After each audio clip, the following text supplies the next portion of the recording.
ভাইবো দেখতে আইলাম তোমরা মাছ ধরো, পাইছো টাইছো মহিবুল?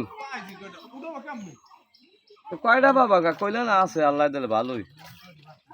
এসার আগে বেমালাই থাকে বুঝলো, হ্যাঁ এসার আগে বেমালা থাকে কেন, পুকুর তো দুই একটা ইসি বুঝলো ভাইবো আছে।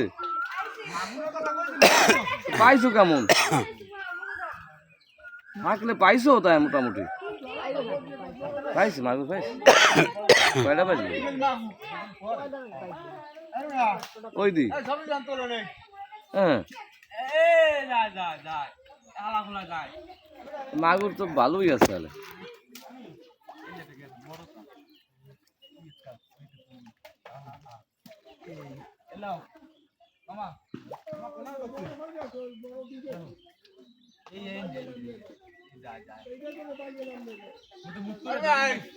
হ্যাঁ ভালোই তো পাইছো, এই তো ঠিকই তো আছে। তুই ধরবি যেটা সেওন হিং মাছ, ওইটা মুট করে ধরবি। না মাগুর আছে ভালোই, খারাপ না।